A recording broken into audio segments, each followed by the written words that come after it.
The headlights die, and suddenly you understand what darkness really means. The truck engine ticks its final rhythm. Heat radiating from the hood into air so thin it burns your lungs.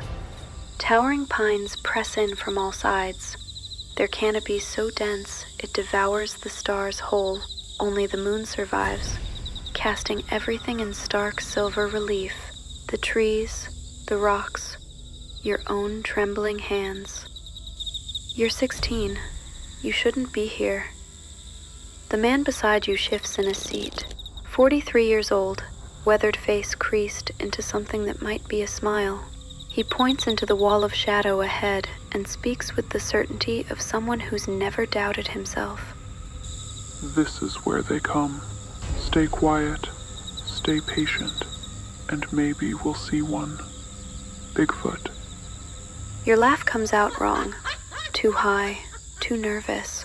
But he doesn't join in. His eyes reflect the moonlight like an animal's. And for the first time since you climbed into his truck, you wonder what you've gotten yourself into. June 1st, 1987, Fresno, California. Bakes under an unforgiving sun, as 16-year-old Theresa Ann Bier makes a decision that will erase her from the world. Theresa's life was fracturing at the seams. School had become optional, home had become unbearable, and the future stretched ahead like a question no one wanted to answer. She was caught in that dangerous space between childhood and independence, old enough to crave freedom, young enough to trust the wrong person to give it to her. That person was Russell Welch, a 43-year-old man with stories that sparkled like fool's gold. He painted pictures of adventure in the Sierra Nevada foothills, of camping under infinite stars near Shaver Lake, of pursuing something extraordinary hidden in the wilderness.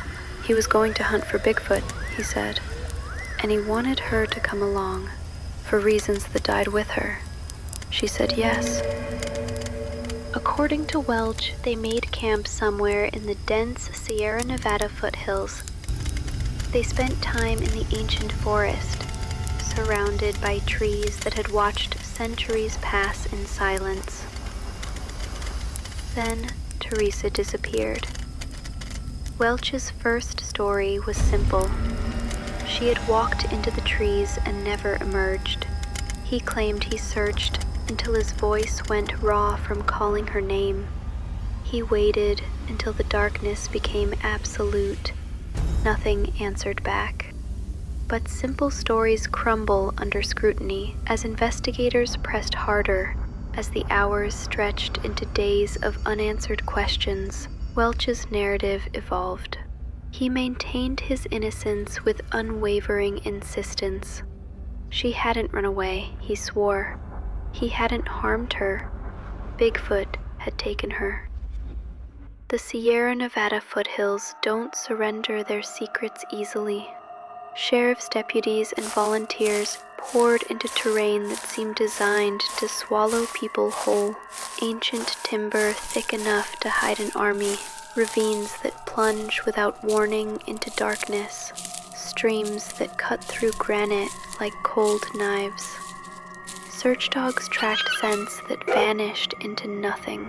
Helicopters carved patterns across the canopy, their rotors beating against the silence.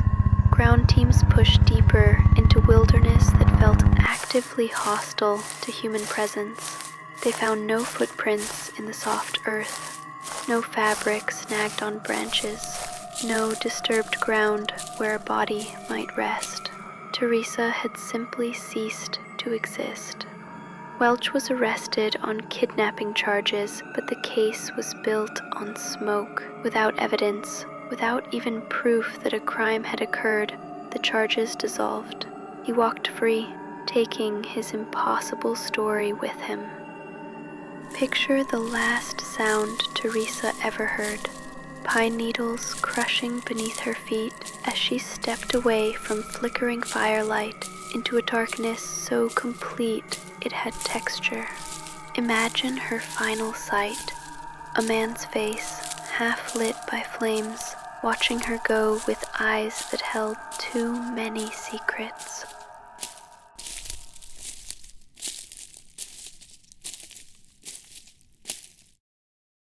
Thank you for listening.